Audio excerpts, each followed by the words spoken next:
ये हमारे अकाबिर यानी बहुत बड़े मुहद्दिस मुफक्किर इमाम गुजरे। अत्तार हो, रूमी हो, राजी हो, फखरुद्दीन राजी। अत्तार हो, रूमी हो, राजी हो, गजाली हो, कुछ हाथ नहीं आता वे आहे सहरगाही। दारा व सिकंदर से एक मर्द फकीर औला। दारा व सिकंदर से एक मर्द फकीर औला हो जिसकी फकीरी में बुए असदुल्लाही। और आए तायर लाहूती उस रिस्क से मौत अच्छी। आए तायर लाहूती उस रिस्क से मौत अच्छी जिस रिस्क से आती हो परवाज में कोताही। आईने जवां मर्दा हक गोई वो बेबाकी। आईने जवां मर्दा हक गोई व बेबाकी। और अल्लाह के शेरों को आती नहीं रुबाही। आज की गुफ्तगू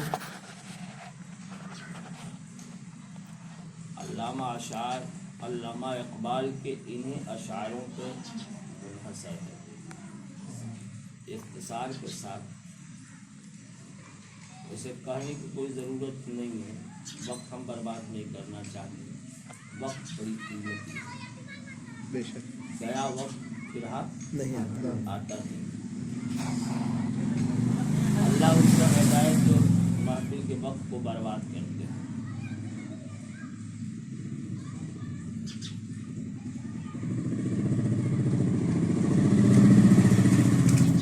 हमारा मजमून इस गज़ल का आखिरी शेर है।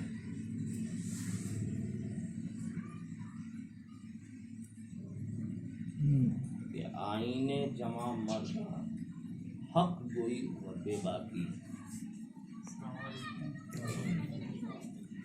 अल्लाह के शेरों को आती नहीं रुबाही। अल्लाह जल्ल शानहू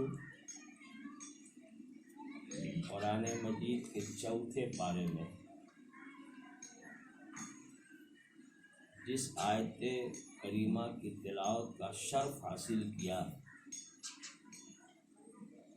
तर्जुमा समात फरमाए कि अल्लाह जल्ल शानहू इरशाद फरमाता है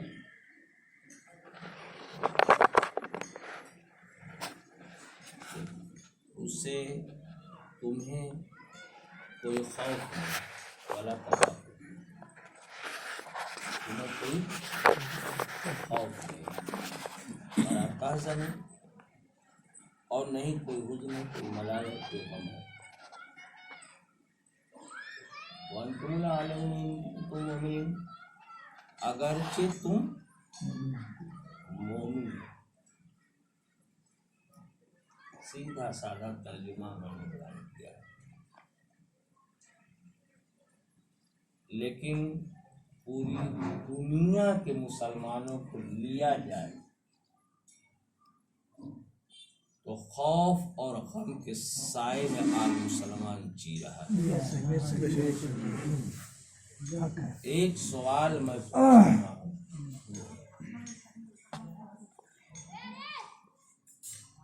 कि अल्लाह रब्बुल इज्जत का ये कलाम, इसमें कुछ और एक हर्फ नहीं साहब, एक ज़ेर और ज़बर का इनकार करने वाला वो ईमान से खाली है। कुरान कि एक नुक्ते का, एक ज़ेर और ज़बर का इनकार करने वाला ईमान से खारिज है।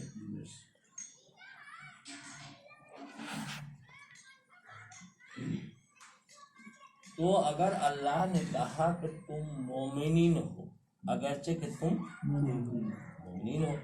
एक जगह और आया है कि तुम ही गालिब रहोगे, तुम ही गालिब रहोगे, तुम्हारे हाथ ही बड़ाई है और तुम्हारे ही लिए भलाई है, अगरचे तुम मोमिनीन। लेकिन न तो हम गालिब हैं, हम आज मगलूब हैं। न हमारे हाथ बड़ाई है। आज हिंदुस्तान की हुकूमत को ले लिया जाए तो एक भी वजीर, एक भी मिनिस्टर, एक भी मंत्री कोई मुसलमान नहीं है। यहाँ है बाबू, ये एक इतिहास तो रच दिया हिंदुस्तान ने, एक इतिहास तो रच दिया ना। और बीजेपी की पार्टी को लिया जाए तो एक भी सांसद पूरे हिंदुस्तान में, और यूपी में एक भी विधायक, न एमएलए न एमपी, और केंद्र में सरकार, यूपी में सरकार। इसके अलावा जहां जहां उनकी सरकार है वहां कोई मुसलमान उस पार्टी में न एमएलए है न एमपी है, ये सब न एमएलसी, राज्यसभा का मेंबर है ही नहीं। तो आप तो नीचे आ गए, पस्ती में आ गए, जबकि कुरान कह रहा है कि तुम्हारा तो बड़ाई है और तुम ही गालिब हो, लेकिन हम तो मगलूब हैं। बस इसी आयत के मुतालिक समझना है कि आखिर वो बात क्या हुई। ये कुरान है, बदलेगा जमाना लाख मगर कुरान न बदला जाएगा। बेशक बेशक हक है। और चाहे इधर से उधर जमीन आसमान अलग तलग हो जाए, लेकिन मुस्तफा का फरमान न बदला जाएगा, न कुरान बदलेगा न फरमान बदलेगा, और न नबी का फरमान बदला जाएगा। बेशक। और जिन लोगों ने नबी के फरमान को आज के डेट में रिसर्च करना शुरू किया, वो एक बाद दिगरे ईमान लेते आ रहे हैं, हक है, ईमान ला रहे हैं। जो रिसर्च कर रहे हैं वो ईमान भी ला रहे हैं कि नबी ने ऐसा कहा था, नबी ने वैसा कहा था। कहाँ पे कहा था? उस जगह की खुदाई भी बैठे बैठे जहाँ पे मेरे आका ने वही जुमला इरशाद फरमाया। तो जब खुदाई हुई वहाँ पे, तो जो मेरे नबी ने कहा था वही। तो ये मकाम गौर है, ये मकाम फिक्र है कि आज हमारे हाथ से हुकूमतें छीन ली गई, आज बड़ाई हमारी नहीं है, आज हमारे हाथ में भलाई नहीं है। और आइए तीसरी आयत, वलिल्लाहिल इज्जतो, वलिल्लाहिल इज्जतो, वलिल्लाहिर रसूल, वलिल्लाहिल इज्जतो वलिरसूलिही वलिल मोमिनीन। इज्जत किसके लिए है और किसकी है? अल्लाह के लिए है। वलिल्लाहिल इज्जतो है, इज्जत किसके लिए है? बड़ाई किसके लिए है? ताज़ीम और तकरीम किसके लिए है? अल्लाह के लिए है। वलिरसूलिही, और रसूलों के लिए है, रसूल के लिए है। और तीसरा वलिल मोमिनीन, और इज्जत किसके लिए है? मोमिनीन के लिए है। हम तो नहीं देखते साहब, इन 3 आयतों का जो हमने तर्जुमा बयान किया, 2 आयतें पढ़ करके भी मैंने सुनाई, है ना। लेकिन इन तीनों आयतों को कसौटी पे परखा जाए तो बात तो नहीं समझ में आ रही कि आज तो ऐसा नहीं है साहब, और ये भी नहीं है साहब कि ये माजी की बात थी। किसी उस जमाने में, जिस जमाने में कुरान आज से 1450 बरस, और इधर से मत जाइए, इधर बढ़ जाइए, इधर जगह दे दीजिए, आप लोग इधर बैठ जाइए और बैठिए, इधर घूम जाइए। अरे फांस आप हो करके भी पिछवाए रखते हैं। हाँ, और इधर सटिए। समीम भाई उधर क्या देख रहे हैं, इधर घूम जाइए। हाँ अब सही। उसे चाहिए कि जहां जगह मिले वहीं बैठ जाए। लेकिन जाता कौन है, आप लोगों ने गौर किया है? कोई बता सकता है कि चीरते फाड़ते जाने वाला कौन आदमी होता है? मस्जिद में जो कम जाते हैं और कभी कदार वाले होते हैं। आपका नजरिया सही नहीं है, आप अपने चश्मे से देख रहे हैं। ये सदर होते हैं, सिक्योरिटी होते हैं, उनके खानदान वाले लोग होते हैं। जी बिल्कुल। पता नहीं कहाँ रहते हैं ये। इस जुमा में गौर से जाकर के देखिएगा अपनी मस्जिद में। किसी मस्जिद में तो जाते ही होंगे, सब मस्जिदों का हाल है। और हमारी में हम तो पास था, इसलिए पास की बात थी ना, इसलिए हमने कर दिया कि वो लोग चीरते फाड़ते जाते हैं, वो जनाते हैं कि मैं बड़ा आदमी हूँ। हाँ, मर्तबे वाले की औलाद हूँ मैं। कॉलोनी वाले तो अल्लाह का शुक्र है, वैसे ही बड़े लोग कॉलोनी वाले हैं, सभे बड़े हैं। जो कॉलोनी में वो सभे बड़े हैं, वो काहे पे जाएंगे चीरते फाड़ते?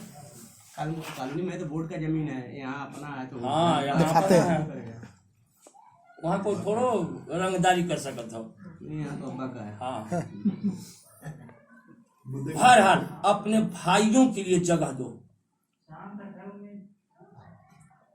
अपने भाइयों के लिए जगह दो।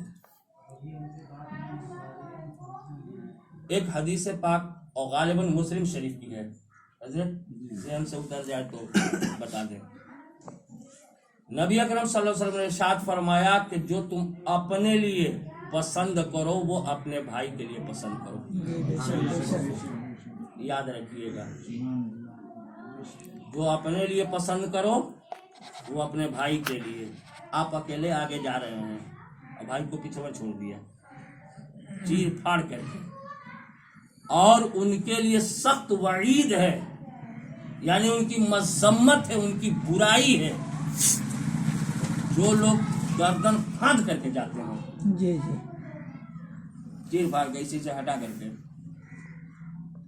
जगह रहते हुए जो पीछे बैठ जाते हैं उनकी गलती नहीं होती है? नहीं, वो गलती में शुमार नहीं है, नहीं वो गलती में शुमार नहीं है। इसीलिए उनके लिए हुक्म है कि अपने भाई के लिए जगह दो, अपने भाई के लिए जगह दो। आप पहले पहुंचे, पहले जाकर के बैठिए, आने वालों के लिए जगह छोड़ दीजिए। उनके लिए भी बात आ गई, दोनों के लिए। लेकिन साहब जब जगह नहीं रहती है आगे, और तब खसका करके जो लोग बैठते हैं उनको आप क्या कहेंगे? काहे इतना देर किए, ये हमको बताइए। नहीं, कहने का मतलब ये है कि वहाँ जगह है, यहाँ लोग बैठ गए तो कोई आएगा तो दिक्कत नहीं होगी। हाँ, तो ये पहले उन्हें चाहिए तो पहले बैठ जाए। आप पहले जाते हैं, वो पीछे बैठते हैं। बड़ी कमियां हैं, दोनों तरफ है आग बराबर लगी हुई, दोनों बराबर के शरीक हुए। ये दोनों के लिए ये जो है मतलब अल्लाह के वास्ते, अल्लाह की रजा के लिए नहीं जाते, अपनी तबीयत। अभी मैंने कहा कि आप तार हो, रूमी हो, राजी हो, गजाली हो। अब अल्लामा इकबाल के शेर पे आइए। हजरत फरीदुद्दीन अत्तार रहमतुल्लाह अलैह ने कश्फुल महजूब में लिखा है, और आज से 500-600 बरस के भाई रे, लोगों ने अपनी तबीयत का नाम शरीयत रख लिया है। अपनी तबीयत का नाम शरीयत रख लिया है।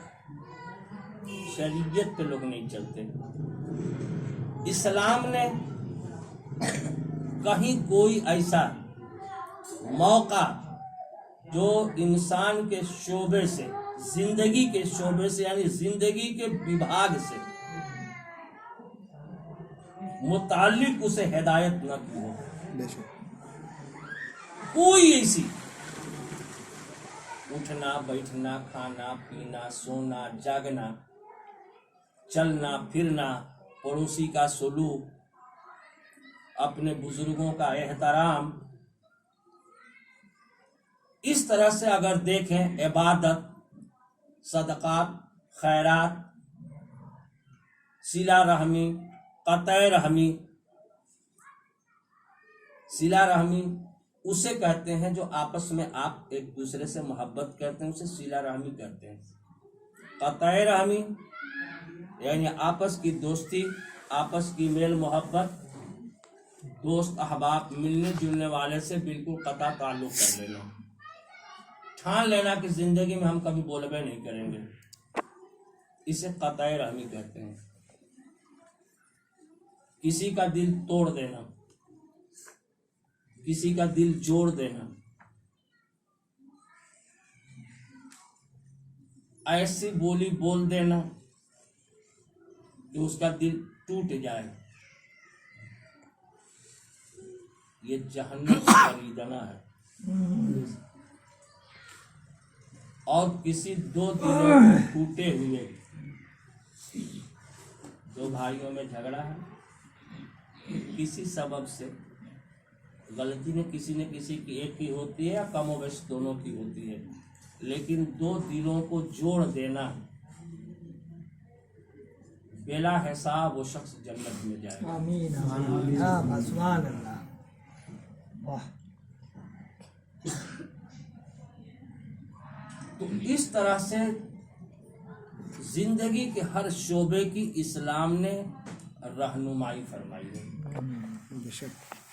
बच्चों के साथ कैसा सलूक करना चाहिए, बड़ों के साथ कैसा सलूक करना चाहिए, बीवी के साथ कैसा सलूक करना चाहिए, बेटी को कौन सा मकाम देना चाहिए, बड़े भाई का क्या मकाम होता है, छोटे भाई के साथ कैसा सलूक करना चाहिए, पड़ोसी के साथ कैसा सलूक करना चाहिए।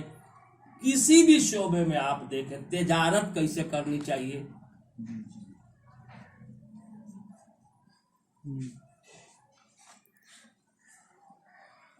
लोग 990 ग्राम अगर है तो खींच तान करके लोग पूरा 1 किलो बना देते हैं, और 95 सेंटीमीटर 90 सेंटीमीटर को खींच तान के लोग 1 मीटर बना देते हैं। और बढ़ने वाला होगा तो 1.25 मीटर हो जाएगा। हाँ, बढ़ने वाला तो 1.25 मीटर भी पहुंचा देंगे। तो इस तरह से अब अगर एक एक चीज की मैं दलील दूं कुरान और हदीस की रोशनी में, जितने भी मैंने शोबे बयान किए हैं, 1-2 बातें मैं बता दूं कि नबी करम सल्लल्लाहु ताला अलैहि वसल्लम बाजार को गए, ताजिर की दुकान पर, गल्ले में आपने हाथ लगाया, मेरे आका ने, गल्ला भींगा हुआ था। देखा होगा आप लोगों ने, खरीदारी लोग करते हैं ना, गल्ला लेकर के बोरा बिछा उछा करके तराजू लेकर के बैठते हैं, देहात वाले आते हैं, अपना गल्ला बेचते हैं, तो खरीदते हैं बेचते हैं, तो गल्ला भींगा हुआ था। मेरे आका ने सख्ती के साथ मना फरमाया, गल्ला भींगा करके न बेचो, गोया ये अब हराम हुआ तुम्हारे लिए। तिजारत में भी आपने फरमाया। और सुनिए साहब, मैं 12 कहता हूं कि आप जिस मसलक के मानने वाले हो, उस मसलक के इमाम की बात तो मान लो। तुम जिस पीर से मुरीद हो, जिस सिलसिले से हो, उस सिलसिले के बुजुर्गों के सवाने हयात को देखो, उनके कौल और अकवाल को देखो, उनकी अमली जिंदगी को देखो, उस पे तो तुम अमल करो। तुम कादिरी हो कि चिश्ती हो, इससे हमको कोई मतलब नहीं है। मुसलमान तो हो ना, पहले मुसलमान हो कि पहले कादिरी हो कि पहले चिश्ती हो, पहले मुसलमान, पहले रिजवी हो। 650 वर्ष के बाद सरकार से नगौ से पाक है ना। नबी अकरम सल्लल्लाहु अलैहि वसल्लम तो पहले इस्लाम आया कि हजरत ईसा अलैहिस्सलाम से नबी अकरम सल्लल्लाहु अलैहि वसल्लम के हयात तैयबा से हिजरी के एतबार से सरकार सैयदना गौसे पाक की पैदाइश, तो पहले इस्लाम आया कि पहले गौसे पाक आए? तो पहले आप मुसलमान हुए कि कादिरी हुए? पहले मुसलमान न हुए। और इस्लाम का कानून किस पे लागू है? मुसलमान पर। या अय्युहल्लज़ीना आमनू, अल्लाह ने खिताब किससे किया है? ईमान वालों से, कलमा गो से। जो भी कलमा पढ़ने वाला है तो पहले मुसलमान है, उसके बाद आप जो हो जाइए। पैदा होने वाला अब्दुल अजीज होता है, अब्दुल रहमान होता है, अलाउद्दीन होता है, जमालुद्दीन होता है। वो डॉक्टर नहीं होता है, इंजीनियर साहब नहीं होता, वकील साहब नहीं होता, हाजी साहब, हाफिज साहब, मौलाना साहब नहीं होता है। पहले वो अब्दुल मुत्तलिब था, 20 साल 25 साल के बाद जो है वो मौलाना हो गया। अब मौलाना लगा है। आज से 1400 साल पहले हम मुसलमान थे, मुसलमान हैं। अब्दुल मुत्तलिब मौलाना नहीं, मुहद्दिस भी हो जाएंगे तब भी अब्दुल मुत्तलिब रहेंगे। कहिए अब्दुल्ला साहब। जी जी जी बेशक। आपका तो नामों में मैं भूल जाता हूँ। शमीम साहब। अच्छा, ये दोनों शमीम, ये दोनों शमीम। पहले आप मुसलमान हो और कुरान का हुक्म मुसलमान से है, न कि कादिरी से है, वारसी से, चिश्ती से है, साबिरी से है। जी जी। पहले बच्चा जो पैदा होता, माँ बाप ने जो नाम रखा वही होता है। ये डिग्रियां बात की होती हैं। इसी तरीके से जो रहबरी मेरी फरमाता है, हम उसी रहबर को मान लेते हैं। तो आप जिस इमाम के मानने वाले हैं उसकी बात को मानिए। मेरे नबी ने इरशाद फरमाया कि तुम अपने सामान को जब बेचो और उसमें कोई आयब हो, इसमें क्या देख रहे हैं, इसी का सामान बेचेंगे का? एक चुनी उसकी कीमत 30 रुपये है और आप 40 रुपये में बेच दीजिए। खरीदने वाले को, अगर खरीदार को पसंद है तो 40 रुपये दे दे, लेकिन आयब को छुपाइए मत, आयब को छुपाइए मत, आयब भी बताइए। यही नहीं कि खाली बड़ा उम्दा माल है साहब,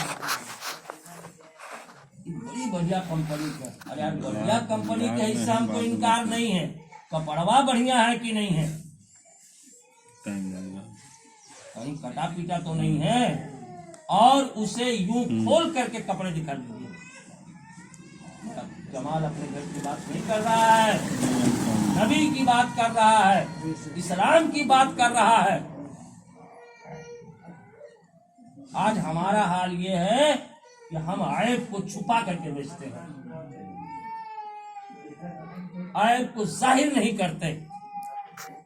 आइए, हम किस मसलक के मानने वाले हैं साहब? इमाम अबू हनीफा रज़ी अल्लाह ताला। हजरत इमाम आजम अबू हनीफा अहले गैर आलिम नहीं थे, बहुत बड़े ताजिर थे, बहुत बड़े ताजिर थे जी। उन्होंने अपने खादिम को कपड़े दे करके भेज दिया तजारत के लिए, और आपने फरमाया तो मुहद्दिस से उस वक्त आप हदीस का दर्स दे रहे थे। ये बात हम सब पे लागू है, ये बात हम सब पे लागू है। ये नहीं कि हमारी बिरादरी इससे अलग है, उन पे नहीं लागू है। इमाम आजम अबू हनीफा, याद रखिएगा, ने कपड़ा दिया अपने नौकर को या किसी व्यक्ति को दिया, आप इसकी और रेट आपने बता दिया, इसका रेट ये है। हाँ, कपड़े को जब भी दिखलाना तो खोल करके बढ़िया से दिखलाना, अगर कोई इसमें ऐब हो वो ग्राहक को बता देना और फिर रेट तय कर देना। वो जब गया तो तवारीख में आया है कि सारे कपड़े उसने बेचे और अच्छे मुनाफे पर बेचे। 30,000 दिरहम या दीनार,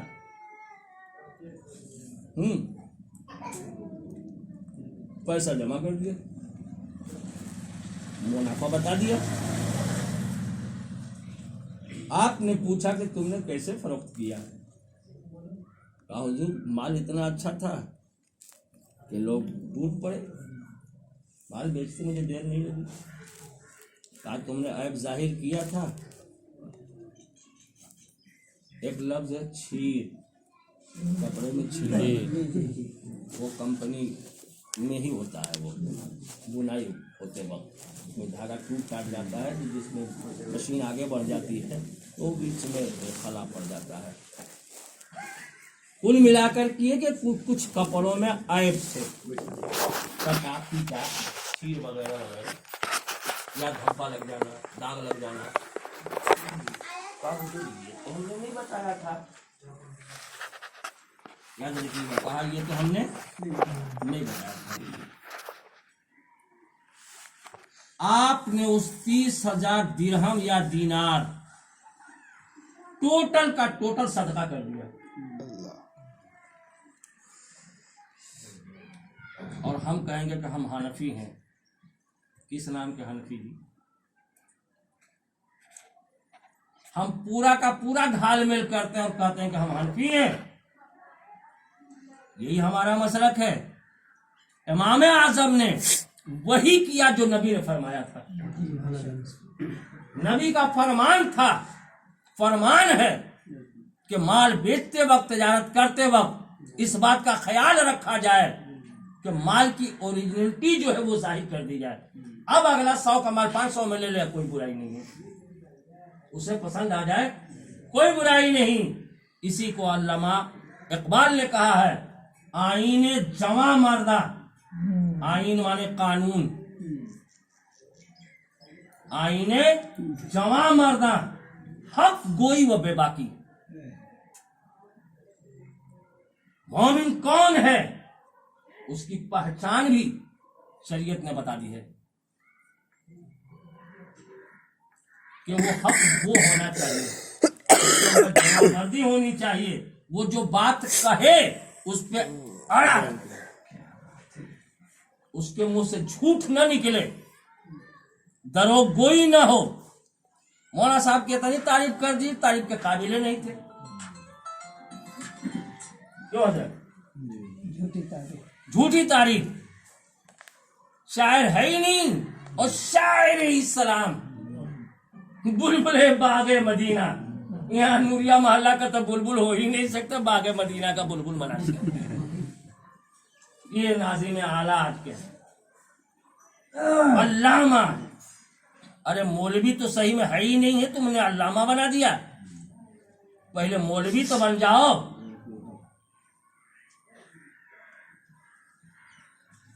क़ारी कुरान, सही से सीन और शीन में फर्क नहीं जानता, बोला क़ारी कुरान।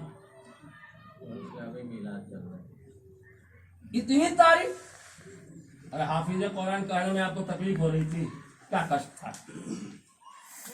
तारीय कुरान कह देते तिलावत करने वाले। उस्तादुल कुर्रा, उस्तादुल शुआरा, जो शेर पढ़ा उस शेर के बाहर पूछ दीजिए तो हजरत नहीं मालूम कि कौन सी बहर है, ये किस बहर का शेर है वो भी पता नहीं है। ये मुबारक आ रहा है, ये झूठ है। आईने जवा मर्दा हक गोई वो बेबाकी, अल्लाह के शेरों को आती नहीं रुबाही। रुबाही के माने होते हैं, हम लोग अपनी जबान में कहते हैं जमहाई। आगे बढ़िए, मेरा तकलीफ आगे बढ़िए।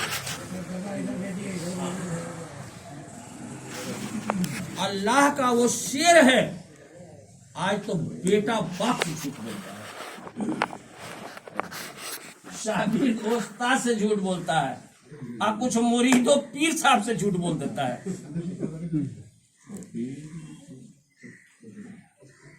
पीर वो तो पूरा दिन ही ले डूबा, ऐसे पीर तो पूरा दिन ही ले डूबा है। समझ गए? मैं बोला था अल्लामा इकबाल की इस आखिरी शेर पर मैं गुफ्तगू करूंगा। पता ये चला कि जो मोमिन की शान है वो नहीं है। एक बात जिंदगी की अगर हम ले लें कि हम झूठ बोलना छोड़ने सीखें, बहुत ज्यादा कुछ करना। आप आज अहद कर लें, फिर मैं कहूंगा हमारे खुतबा उलमा कराम, देख ख्वाजा साहब, ले गौसे पाक, देख ख्वाजा साहब की करामत, देख गौसे पाक की करामत, देख करामत, देख करामत, दे फातिहा चढ़ाओ चादर, ले सिरनी, ले नजराना, दे नजराना। गौसे पाक जब पढ़ने जा रहे थे, हम नहीं करामत बयान कर रहे हैं, ये लोग करामत बयान करते हैं, हम तो उसकी निकात बयान करते हैं। हमको तो फिर तो आती ही नहीं, इसीलिए वो कुछ वो नहीं करता है। एक आध बेवकूफ लोग हैं जो पूछ देते हैं, हाँ ये समझ कर। अरे नजराने की बात छोड़िए, खाना तो मिलवा नहीं करता, नजराने की बात आप कर दिए। कहीं कहते गिलास पानियों नहीं मिला है, अल्लाह उनका भला करे, गणासा करे, है ना? ऐसे भी लोग हैं। और हजरत दौलतमंद गरीब के यहाँ भूखे पैसे चला है तो कोई बात हो नहीं, वो हमें किया, हम खिलाया, खुदे भूखा है। बहरहाल खूब अच्छी तरीके से मालूम है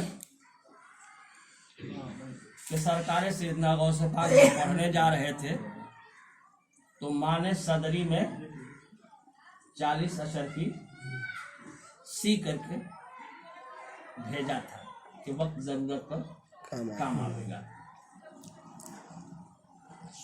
ये करामत आप लोग सुने हैं ना, वो अच्छी तरीके से याद है ना? याद है ना मोइनुद्दीन भाई? हाँ, आज हम मोइनुद्दीन से खिताब करेंगे। मोइनुद्दीन का मतलब आप लोग समझते हैं?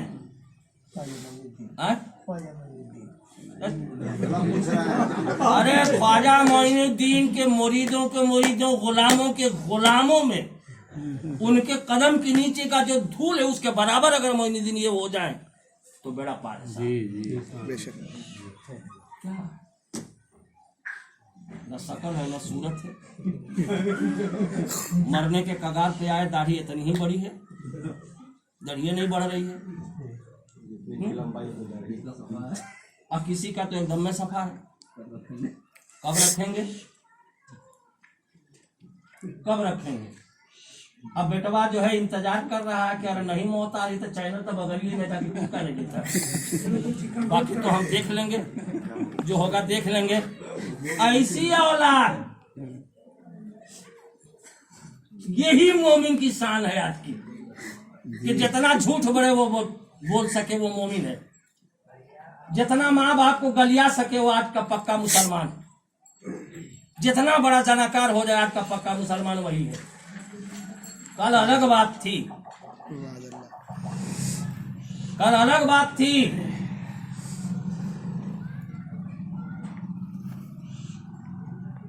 लेकिन आज बिल्कुल अपोजिट हो गया है।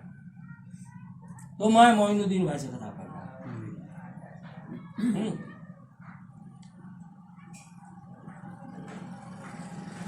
दुरूद पाक करो, अल्लाहुम्मा सल्ली अला सय्यिदना मौलाना मुहम्मद सल्लल्लाहु अलैहि या रसूलुल्लाह सल्लल्लाहु अलैहि वसल्लम। क्या कहा माने? बेटा झूठ मत बोलना। अब पता नहीं सफात भाई की घर की औरतें सुन रही हैं कि मेरी बात नहीं सुन रही हैं, और मैं गुजारिश करूंगा कि नहीं सुन रही हैं तो यहाँ आकर के सुने। छोड़ दीजिए खाना बनाना। जो मैं खाना दे रहा हूं, असल खाना मोमिन का मैं दे रहा हूं। जो वो खाना बना वो मुसलमान का खाना बना, वो इंसान का खाना है। मैं मोमिन का खाना दे रहा हूं डंके की चोट पर। इसलिए के गजा की दो किस्में हैं। एक जाहिरी जो बन रहा है, जो हम खाते हैं, वो जाहिरी गजा है। उससे सिर्फ इंसान के जिस्म की परवरिश होती है। और जो गजा मैं दे रहा हूं, आज आपको दी जा रही है, यही मोमिन की गजा है। ये रूहानियत गजा है। माँ ने रूहानियत गजा दी थी। जिस्मानी गजा सदरी में, जिस्मानी गजा सदरी में, और उस जिस्मानी गजा के बाद माँ ने क्या कहा था साहब? झूठ क्या बोला था बेटा? झूठ कितनों बड़ी आफत मुसीबत आ जाए, झूठ मत बोलना। तो आप ये बताओ कि डकैत अगर आ जाए, सब लुटा जाए, मारा जाए, उससे बड़ी भी कोई मुसीबत आ सकती है? और एक बच्चा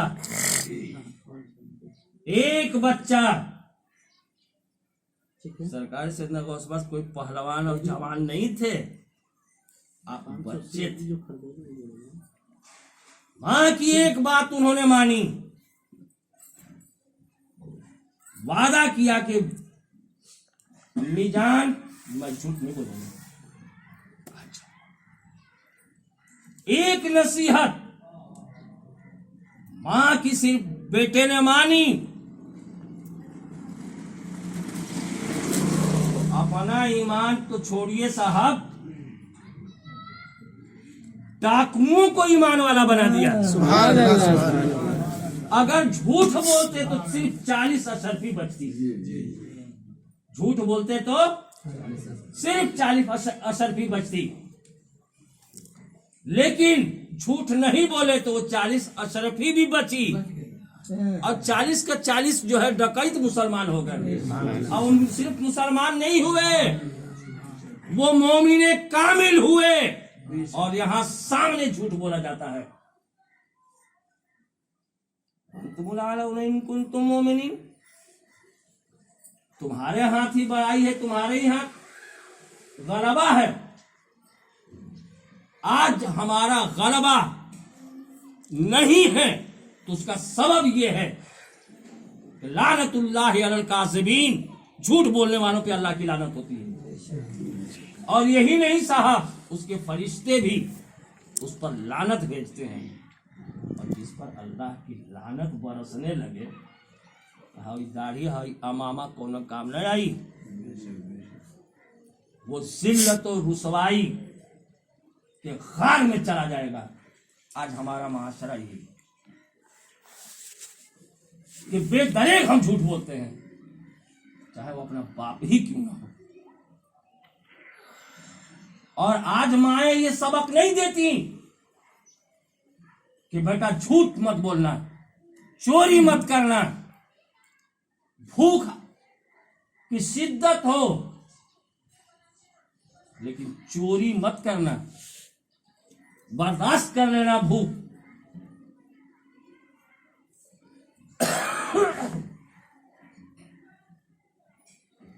आईने जमा मर्दा हक गोई व बाकी, उलमा जानते हैं, हाफिज साहब बैठते हैं, मौलाना हसन साहब हैं, हसन साहब जी। अच्छा सर, यहाँ वो जो डकैत थे वो मुसलमान थे या पहले से काफिर थे? एक सवाल ये। वो काफिर नहीं थे, मुसलमान थे। मुसलमान थे जी, यही वो काफिर नहीं थे, मुसलमान थे ना? मुसलमान थे, वो काफिर नहीं। और आगे आया एक बहुत बड़े आलिम जिन्हें मौलाना औजाई कहते हैं,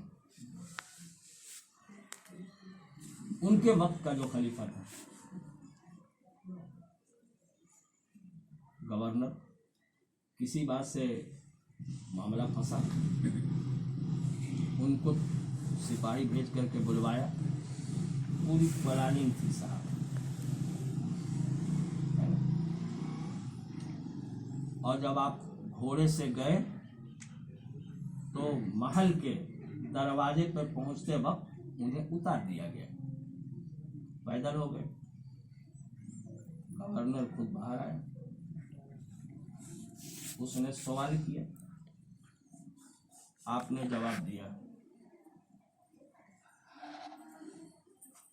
और जैसे ही आपने जवाब दिया,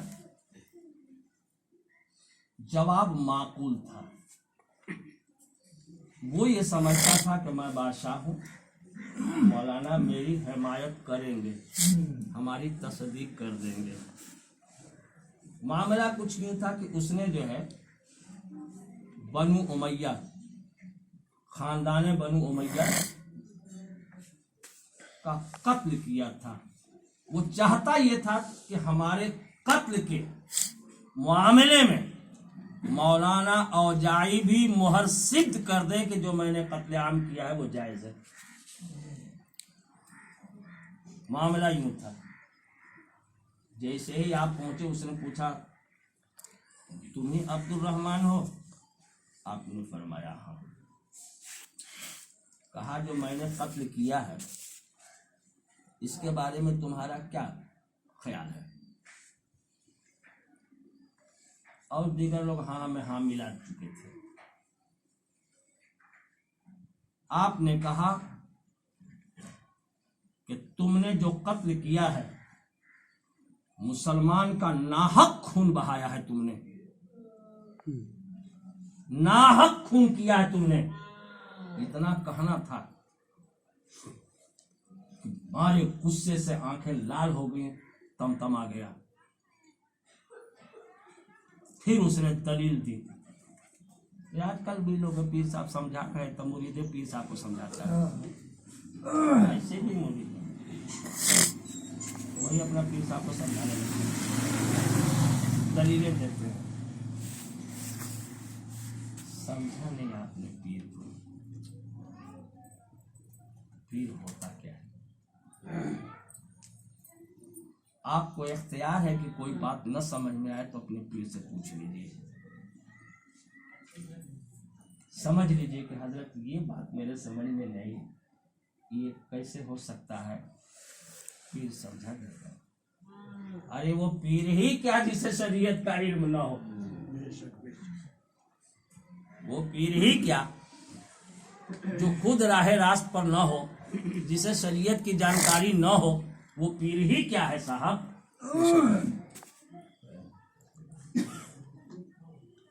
आपने हजरत मौलाना औजाई ने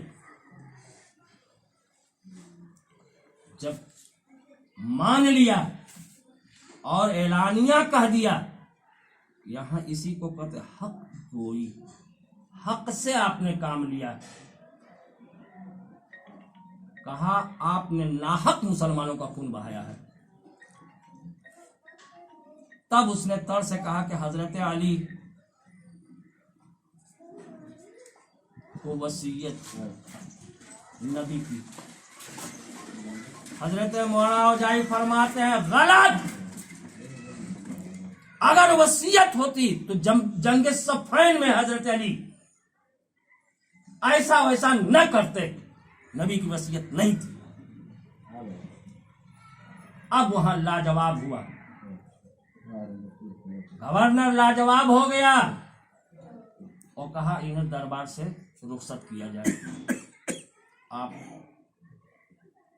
आगे बढ़े। एक घुड़सवार बड़ी तेजी में आया, आपको गुमान हुआ कि लो मेरा इंतजाम वहां नहीं तो यहां हो ही गया। आपने कहा मुझे 2 रकात नफिल नमाज पढ़ने की इजाजत दी जाए, टाइम दिया जाए। घुड़सवार खड़ा हो गया और लोग खड़े थे। आपने 2 रकात नफिल पढ़ी कि शायद आज मेरी आखिरी नमाज है ये। मैं समझाना चाह रहा हूं कि यही मोमिन की शान है कि तलवारें चलानी हो चला लेना तुम का, मरना तो कल भी है आज भी है, लेकिन कम से कम सजदा रेज होकर के हम मरें। कौन जानता है कि तुम शराब पी करके आए उसी रात मर गए? कौन जानता है कि जना करके आए और उसी रात मर गए? कौन जानता है कि तुमने झूठ बोला और उसी रात मर गए? झूठ बोल करके चले, रास्ते में एक्सीडेंट, खत्म। आखिरी वक्त तुम्हारा वो होना चाहिए कि अल्लाह की बारगाह में कबूल हो जाए। यही हमारे बुजुर्गों की सुन्नत है, और ये सुन्नत मौलाना औजाई ने किसी और की अदा नहीं की थी। ये सुन्नत करबला के ईमान की सुन्नत है। कौन सा वक्त है? तो जोहर का वक्त है। इस वक्त क्या हो रहा है? जुमा की नमाज हो रही होगी, हमें भी 2 रकात पढ़ लेने दो।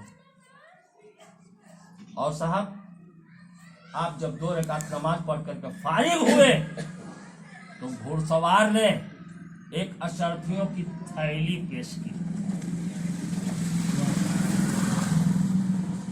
दस्तबोसी किया। अब आप वहां से रुखसत जब हुए तो घर पहुंचते पहुंचते सारी अशरफियां आपने राह खुदा में तकसीम कर दी। घर पहुंचे तो एक अशरफी नहीं थी उनके दामन में। आईने जवा मर्दा हक गोई व बेबाकी, अल्लाह के शेरों को आती नहीं रुबाही। उनकी न आंखें शर्म से हया से झुकती है, न उनके जबान में लुकनत पैदा होती है, न उनके दिल में खौफ पैदा होता है, बल्कि बेबाकी के साथ वही कहते हैं जो अल्लाह अल्लाह का रसूल कहता है। बेशक ये है मोमिन की शान।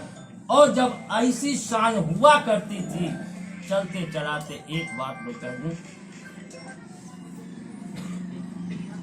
हजरत राबिया बसरिया रज़ियल्लाहु तआला से किसी ने सवाल किया था कि राबिया, मोमिन की पहचान क्या है? राबिया, मोमिन की पहचान क्या है?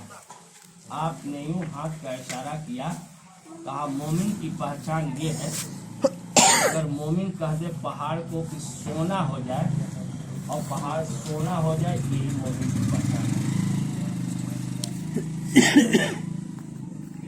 इतना आपने कहा था कि पहाड़ की रंगत बदलने लगी,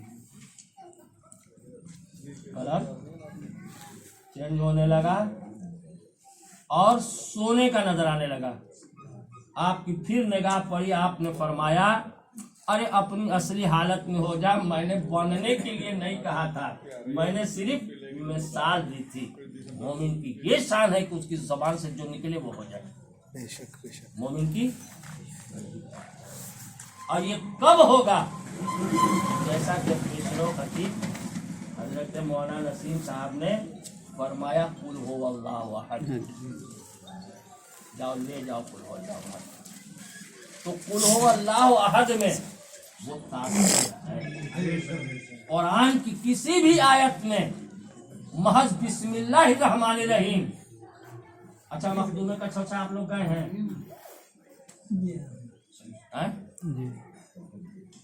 अरे हम इसमें पूछ रहे हैं, मखदूमे का चौथा आप लोग गए हैं? हाशिमी मियाँ का, मदनी मियाँ का नाम सुने हैं आप लोग? सुने हैं ना? तो जब मदनी मियाँ पढ़ रहे थे,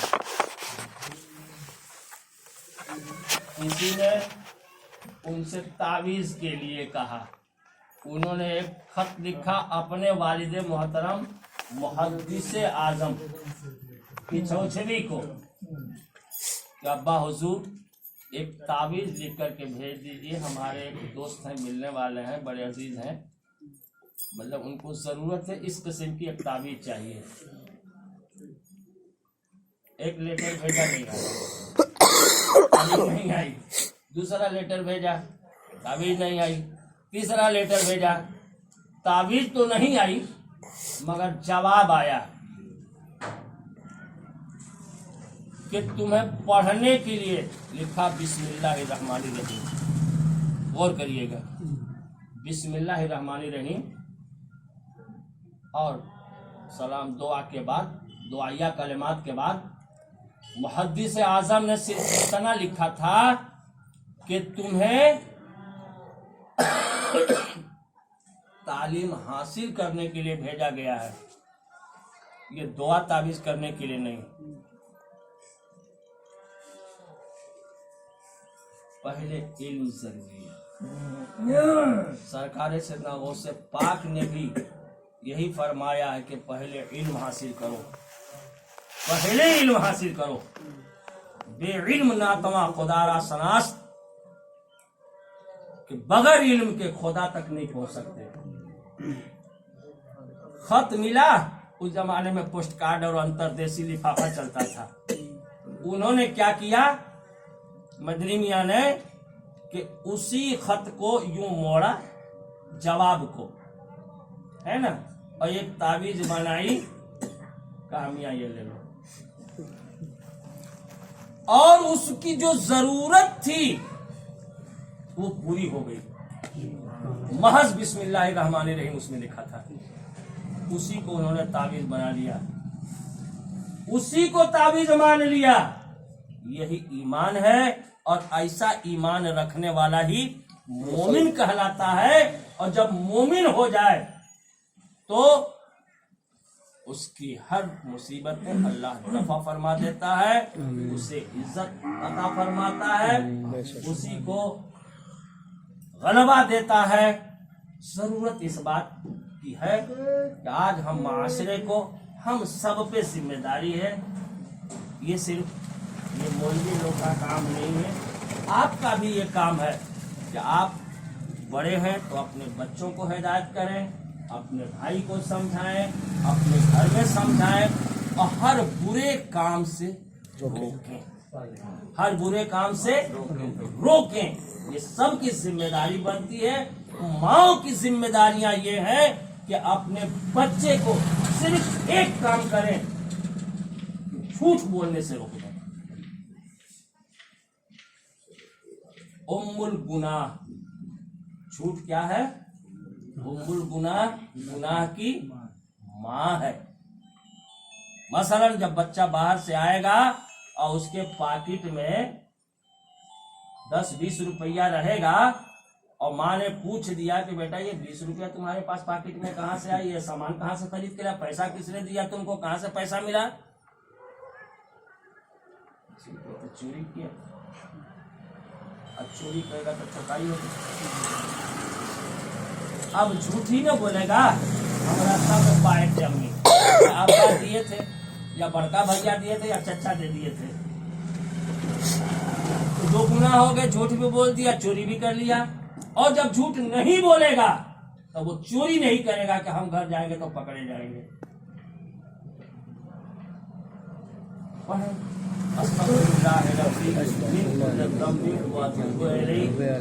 इलाहुल आलमीन हम सब सगीरा व कबीरा गुनाहों से, जो जाने में जो अनजाने में हुए, उससे हम तौबा करते हैं। ला इलाहा इल्लल्लाह मुहम्मदुर रसूलुल्लाह सल्लल्लाहु अलैहि वसल्लम। अल्लाह तबारक व तआला हर उस बुरे फेल से हमें बचाए, महफूज रखे, और ईमान की दौलत से मालामाल फरमाए। हमें सच बोलने की तौफीक रफीक अता फरमाए। हमारे मुंह से कभी झूठ न निकले। इंशाअल्लाहुल अज़ीज़ अगर झूठ हम बोलना छोड़ दें तो सारे गुनाह अपने आप खत्म हो जाएंगे। वाखिर दावाना अनिल हम्दुलिल्लाहि रब्बिल आलमीन। मानो न मानो आपको इख्तियार है, मानो न मानो आपको इख्तियार है। हम नेकोबद हुजूर को समझाए जाते हैं किसी पत्थर की भी तकदीर संवर सकती है। अल्लामा इकबाल फरमाते हैं किसी पत्थर की भी तकदीर संवर सकती है, शर्त यह है कि करीने से तराशा जाए। अस्सलाम।